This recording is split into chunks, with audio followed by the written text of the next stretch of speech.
Afif Maulana, siswa kelas 1 SMP di Kota Padang, Sumatera Barat, tewas dengan tubuh penuh luka lebam.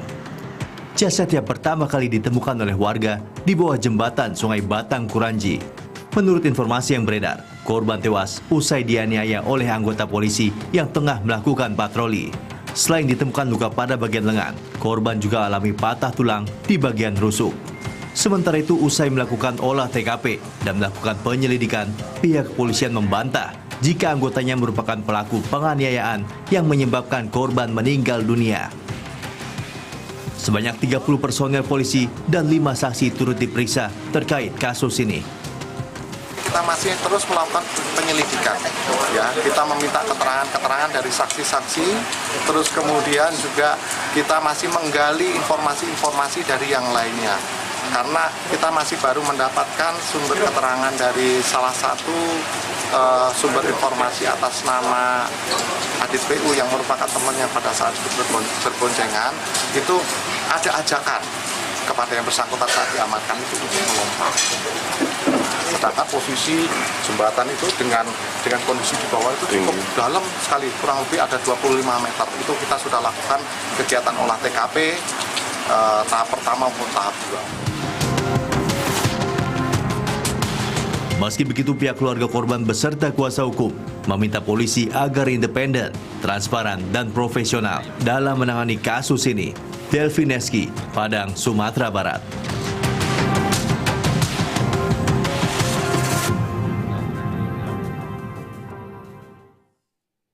Aduh abangku. Agak ngeri ku tengok kasus ini. Kalaupun korban ini salah karena terlibat tawuran, nggak patut juga dia harus tewas dikeroyok petugas, ya kan? Nah, karena itu Kapolda Sumatera Barat, Irjen Suaryono, mengaku siap bertanggung jawab atas kasus kematian adik kita Afif Maulana ini. Dia bilang, penyidik masih mendalami kebenaran keterlibatan anggota yang menyebabkan si korban ini tewas. Nah, soalnya kata dia, saksi cuma satu orang. Kita dengarkan dulu apa kata Pak Kapolda ini ya. Kalimat yang muncul dari seorang Afif Maulana almarhum kepada Aditya, karena ini pernyataannya juga dari Aditya sendiri. Aditya adalah temannya Afif Maulana yang waktu itu memboncengkan Afif Maulana, bahwa dia mengajak untuk nyegur ke sungai. Nah kan korelasinya apa sekarang? Saya tidak menyimpulkan dulu karena lidik-sidik belum selesai. Tapi kan boleh jadi masuknya Afif Maulana ke sungai itu atau ada akibat lain, kan kita kan sedang memeriksa lagi secara mendalam. Tetapi saya tidak akan pernah percaya kalau lidik-sidik belum selesai ada seseorang yang menjustis seolah-olah polisi di sini berbuat sesuatu yang tidak sesuai SOP-nya. Dari mana dia tahu? Makanya akan kita amankan dulu, akan kita periksa dulu orang yang memviralkan berita ini. Dari mana sumbernya, bagaimana kesaksiannya, dia melihat, mendengar, mengetahui atau mengalami, itu kan saksi, itu kan seperti itu. Itu. Tetapi atas kejadian ini sekali lagi kami juga sekali lagi turut berbelasungkawa atas meninggalnya saudara Afif Maulana. Semoga arwahnya diterima di sisi Allah Subhanahu wa taala. Nah, makin pening ku dengar ini. Saksinya kurang katanya. Aku harap nggak ada yang ditutup-tutupi dalam kasus ini ya. Kejadiannya memang tengah malam memang, tapi jangan sampai ditemeramkan ya kan. Nah, coba aku tanya dulu sama kakakku dari kawanku di Padang sana. Dia kebetulan yang tangani kasus ini. Direktur LBH Padang beliau ini. Namanya Uni Indra Suryani. Gini-gini meskipun aku preman, ada juga kawanku yang pengacara ya kan. Aku coba telepon dulu dia ya.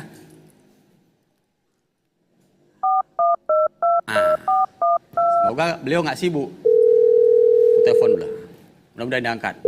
Bismillahirrahmanirrahim. Assalamualaikum Uni. Assalamualaikum Uni. Waalaikumsalam warahmatullahi wabarakatuh, Bang Tobar. Uni apa kabar Uni? Sehat Uni? Alhamdulillah sehat Bang. Uni, polisi sedang memeriksa 30 orang katanya yang diduga terlibat. Apa tanggapan dari pihak Uni ini sebagai pengacara dari keluarga korban? Jadi Bang Tobat, ini kasus diduga dilakukan polisi yang akan memproses juga polisi, rumah sakit yang akan membuktikan soal otopsi juga dari Bayangkara juga polisi. Kasus ini tidak mudah Bang Tobat, sangat tidak mudah. Karena kami pengalaman di LBH Padang 2 tahun lalu, kasus yang gampang saja dilakukan penyiksaan hingga meninggal oleh 1 orang oknum polisi saja itu di SP3-kan oleh Polda Sumbar begitu. Apalagi ini setelah kami mendapatkan keterangan dari Kasat Reskrim ada sekitar 30-an orang begitu ya, dan pasti mereka akan kesulitan mengidentifikasi apa berbuat apa begitu. Tetapi yang kami yakini, kami akan setia kepada fakta bahwa ada tanda-tanda kekerasan di tubuh almarhum Afif Malona dan beberapa teman-temannya yang sudah kami dokumentasikan. Oke, Uni, apa Uni yakin ini ada keterlibatan polisi dalam kematian adik kita ini? Soalnya bapak-bapak polisi bilang saksinya cuma 1 orang. Ada saksi-saksi lainnya, Bang, yang tahu atas situasi itu karena berdasarkan hasil investigasi kami kan mereka bersama-sama. Jadi korban AM ini, anak AM itu tidak terlalu banyak, bahkan tidak kenal dengan teman-teman yang lain, saksi-saksi yang lain gitu. Tapi mereka tahu bahwa saksi A itu membawa temannya dan itu curiga kami kuat adalah AM, anak AM begitu.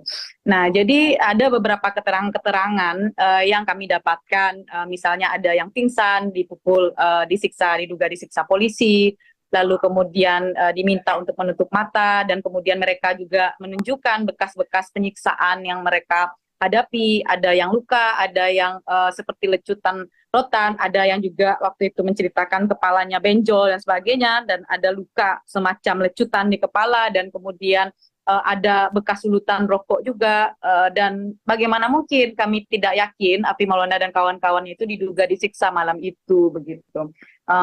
Dan kalau kemudian Kapolda mengatakan itu sesuai prosedur, fakta-fakta yang kami temukan dari cerita dan rekaman video dan ataupun foto yang diberikan ke kami itu tidak menunjukkan hal demikian begitu. Apakah penyiksaan bagian dari prosedur saat ini di kepolisian ketika mengamankan anak-anak? Saya rasa tidak ada aturan itu dan itu tidak diperbolehkan. Itu merupakan kejahatan asasi manusia. Yang belum terang sekali ini Uni, bagaimana sebenarnya awal mula mereka ini, anak-anak ini terlibat tawuran, dan apa betul itu mereka membawa sajam segala macam pedang yang besar-besar itu yang ku tengok barusan di TV itu. Kenapa sampai akhirnya polisi datang membubarkan dan kemudian terjadi hal yang diduga melibatkan kekerasan ini, Uni? Jadi kasus ini kan terjadi dini hari sekitar pukul 3:30. Jadi teman-teman ini berkonvoy dengan sepeda motornya dan banyak di antara mereka juga tidak saling kenal sebenarnya. Dan kemudian terutama saudara anak AM ini banyak saksi itu tidak kenal, tetapi ketika kami melihatkan foto benar ini dia begitu. Dan kemudian dia mengatakan, oh ya, dia temannya saksi A, dia dibawa oleh saksi A, bermotor dengan saksi A, begitu keterangannya. Jadi memang situasinya saat itu mereka berkonvoy dan mereka banyak rombongan begitu ya. Kami waktu itu bertanya sekitar berapa motor gitu, jadi sekitar 30 motor dan sebanyak itu. Lalu kemudian kami juga mendapatkan informasi dari penyidik kan tim Sabara saat itu yang bertugas juga sekitar 30 orang begitu, dan kemudian mereka bermotor dan bertemu gitu dengan kepolisian dan kemudian terjadilah heboh-heboh begitu. Putar sana, putar sini, lalu jatuh dari motor ditendang, jatuh dari motor, lalu kemudian kabur-kaburan, begitu situasinya. Dan ketika kami mengkonfirmasi kepada 7 orang yang kami temui, 5 orang anak dan 2 orang dewasa di atas 18 tahun, dia mengatakan, kami sempat menanyakan, apakah kalian bertujuh itu membawa sajam begitu. Mereka mengatakan tidak, kami tidak membawa sajam begitu saat itu. Lalu kemudian kami didatangi oleh salah satu anggota keluarga. Mereka mendatangi kantor kami sekitar beberapa hari beberapa saat ini mereka mengatakan mereka minta pendampingan kasus itu karena ada anggota keluarga sudah dewasa yang kemudian ditahan atas penyalahgunaan sajam. Jadi saat itu kami tanyakan apakah kawan-kawan diamankan saat tawuran. Maksudnya terjadi tawuran lalu polisi datang dan membubarkan, apakah seperti itu? Mereka bilang tidak. 7 orang itu bilang tidak, Kak, kami berkonvoy, lalu ada polisi, lalu kabur-kaburan dan seperti itu, lalu kemudian ada yang diamankan dan ada yang kondisinya sangat crowded saat itu. Itu situasinya, Bang Uni. Tapi memang kami sempat ngecek juga apakah saat itu ada tawuran di malam hari itu, berdasarkan informasi kami belum ada terjadi peristiwa tawuran. Tapi anak-anak ini belum bisa dipastikan bahwa anak-anak ini memang mau tawuran waktu itu. Nggak jelas juga ya. Apa memang ada tawuran atau enggak ya waktu terakhir itu ya. Oke lah, kayaknya aku punya gangguan nih, masalah dengan Uni. Semoga lah nanti kasus ini segera terungkap ya. Dan makasih Uni. Gua harap Uni sehat di sana ya. Semoga bisa mengawal kasus ini lebih jauh. Abangku, penyelidikan kasus ini kurasa memang masih berjalan. Sama seperti kalian, kuharap polisi juga berproporsional mengungkap semuanya. Kalau betul ada anggota polisi itu yang melakukan pengeroyokan, ya dihukum. Yang salah memang harus dihukum. Ingat, kebenaran pasti akan menemukan jalannya sendiri. Dan kejahatan pasti akan kalah. Karena itu bertobatlah. Aku Bang Tobat pamit dulu ya. Menyala abangku.